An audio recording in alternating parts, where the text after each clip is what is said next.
See you in a week to kill Asmogorgon. I'm so underprepared. This happens every time. There's just so much pressure to make the big bad boss fight at the end of a campaign epic and amazing and cool and everything the players ever dreamed of. I mean, after playing for 2 or 3 years, I kind of expect the same thing from myself. Okay, time to tackle this like every other D&D problem I have. We look at my notes and see what's worked and what hasn't in the past. In one of my college campaigns, the final fight was between the Warlock's fiend patron and a dragonborn lich that the party has been chasing. Preparations were made, allies were gathered, and with the army that they had put together, the party marched on the lich's lair. I especially liked the gathering allies part because it brought back nostalgic memories of previous adventures that the characters had had.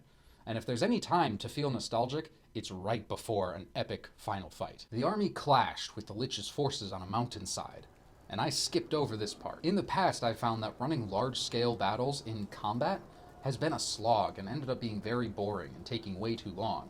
So, I had the party just go around. While the battle was happening outside, the party snuck into the mountain and climbed it from within. There, they found a red dragon that had been enslaved by the lich, and instead of fighting it like both me and the lich had intended, the party freed the dragon and found a new ally. This caught me completely off guard when the players started to talk to the dragon instead of just fighting it right away. And I said to myself, yeah, okay, this is cool. So the party and the dragon climbed to the peak of the mountain to confront the lich in the middle of his ritual. When they arrived, the lich cast invulnerability on himself, making him immune to all damage. After soaking up all of the highest spells the party had and deflecting every single sword strike, they started to get the gist of what was going on, and they changed their strategy. Instead of trying to kill him, they tried to restrain him. So they tripped him, grappled him, pinned him down to the stone ground.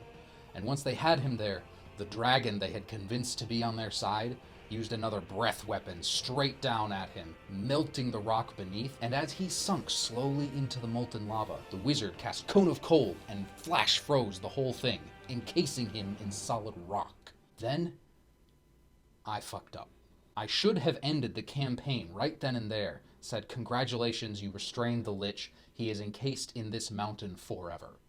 But instead, I had him teleport out, which completely undid all of the creative thinking and hard work that they had done up to this point. I made a selfish decision, and the combat only got worse from there. I don't remember how, and I don't remember why, but the Warlock's fiend patron showed up for some reason, and clashed with the lich himself. So as the party sat there, doing nothing, they watched a Dragon Ball Z fight where two superpowered beings shot up into the air and started fighting and clashing. This was extremely boring for all of the players. And for me, it was tiring. I just described the fight for 15 minutes, while everyone else just sat there doing nothing. The patron and the lich both fell to the ground, weak, unable to move, and ripe for killing. The warlock went and killed his own patron for backstory reasons, and then I made the worst mistake of all. The NPC that had followed them up to the top of this mountain was the one that got the finishing blow on the lich.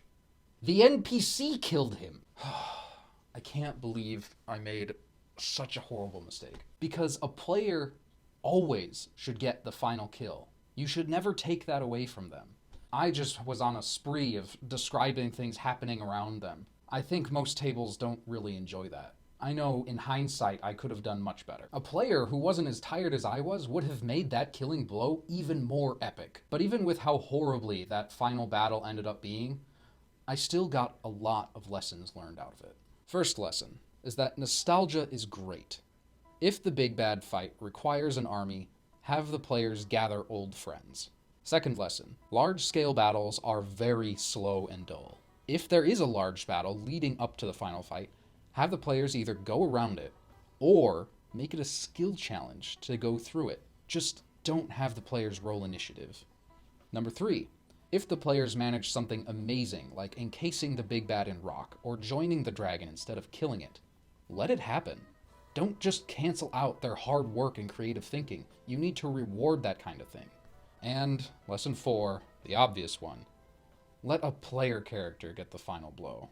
I really hope this story and the next 2 will help you out with how you run your final boss fights. If you think this video will help you in your final fights, I want you to stab that like button so it can get to a wider audience and more people will have epic boss fights at their tables. Okay, next story. Last week, my main campaign's party fought Baphomet, the Horned King and Prince of Beasts from the Abyss. I really enjoyed this fight, and I used a lot of the lessons I had just learned from my last campaign in this one. The session started off with the players running through the main city, which was being invaded by demons. Classic, I know. They were trying to get to an NPC that needed help desperately. As they were running, I wanted to give them both nostalgia and have them do skill challenges. So, as they rounded a corner, they saw a single lone figure holding back a horde of demons. It took them a bit, but eventually they recognized it as one of the player's old characters. So with the skill challenge, they got to help Corpse Grinder fight off this horde as they tried to get around it to their destination. They were very excited to see an old character from an ended campaign and help him fight demons. This happened 2 more times as they ran through the city.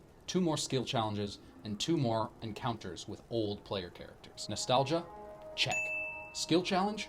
Check. Next, I used the fallen NPC they were going towards as a plot device to show Baphomet killing another loved NPC. As the Horned King squeezed the life out of the owner of the tavern that they frequented in the city, some rage and hate came out in the players, and they immediately knew they needed to kill this Baphomet thing. At least, that's what I think they were feeling. It was kind of hard to tell in the moment. Eventually, they and Baphomet caught up with each other in an abandoned part of the city, and they had a showdown. I did bend some rules to improve this fight a little bit. For example, when the fight started, the first thing Baphomet did is cast Wall of Stone behind the party to prevent them from escaping. What I was trying to do with this is prevent the long-range fighters from running off the map and taking pot shots at him from far away, since they were outside. This actually worked really well. Having Wall of Stone cut off their escape route kept everyone on the map, and everyone was at risk at some point in the combat. The rule I bent was that Baphomet cast this and then didn't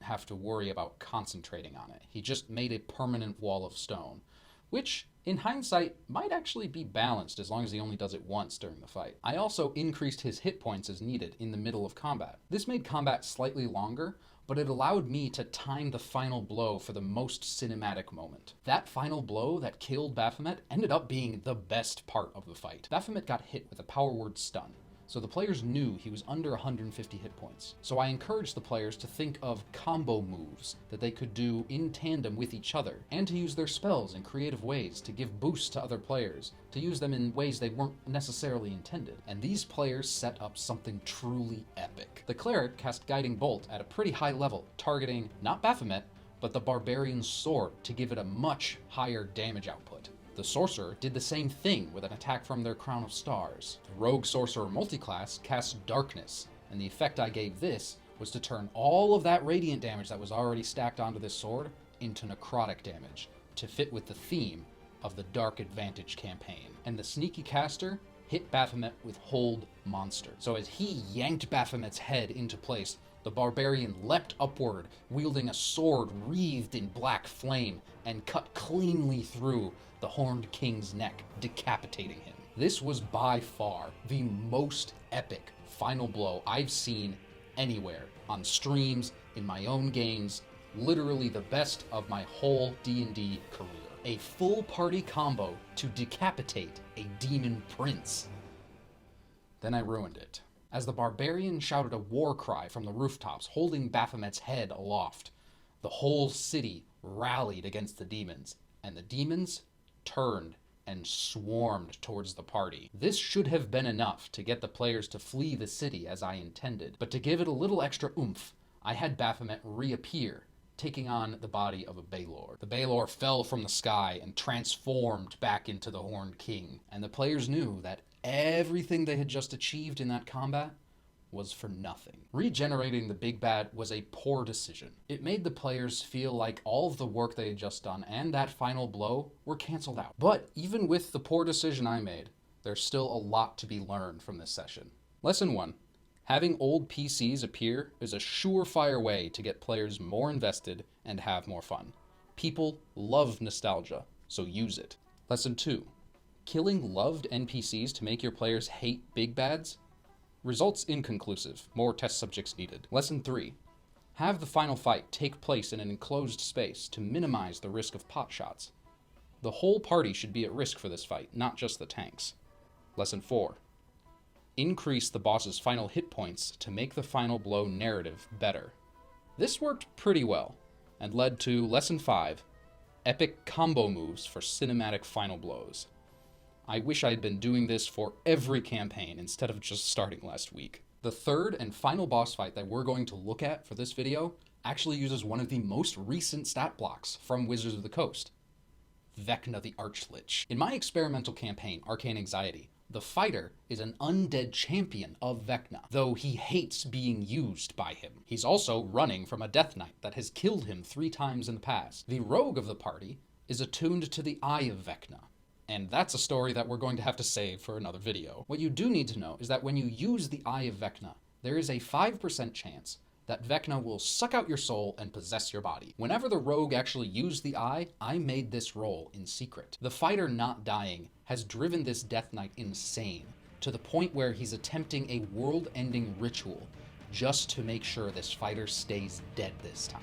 As the party approaches the site of this ritual, the rogue reaches out his hand and one-shots the big bad of the whole campaign. 2 days prior to this, the rogue used the Eye of Vecna again, and I rolled that 5% chance. Vecna ripped out his soul and stole his body. The player knew about this, and has been playing Vecna while Vecna pretends to be the rogue for the last several sessions. Now, the party must fight the avatar of a god instead of the Death Knight they were expecting. The rogue's player switched characters and started playing the risen Death Knight himself with a paladin stat block. The Death Knight wasn't quite dead. All Vecna really did was remove the curse that was keeping him alive. At this point, a fight of truly epic proportions ensued. Between Vecna's dread counterspell, preventing the party from doing almost any spellcasting, and his bonus action to heal 80 hit points every single round, they had their hands full. The fight was long and bloody. There were 2 magic scrolls on the table that the Death Knight was using in his ritual. The party found these to be 9th level gate scrolls, and they used them to summon an ally that they had been carrying with them, trapped in a gem, for almost the whole campaign. With the ally's help, Vecna was defeated, though it was extremely close still. Both tanks dropped to 0 hit points, and with the fight over, it brings us to our final set of lessons. First, summoning NPC allies for the big final fight was a huge hit in both my original story and in this one. Lesson number 2. Working with a player outside the game to maximize the plot twists in the final session worked wonders. Nobody saw the body swap coming. Nobody. Lesson 3. Vecna's ability to heal 80 hit points as a bonus action made the combat last the entire 3.5-hour session. I think the party did a total of over 600 damage to him. If long combats are your thing and your players enjoy them, then having a big bad that can heal will definitely help lengthen that fight. But if your table gets bored if they're still in initiative after an hour, take away those healing abilities. So with these lessons in mind, I hope both you and I are ready to write our next final boss fights. May they be truly epic and memorable for the rest of your lives. And remember, as long as the big bad can be defeated, everything is going to be okay.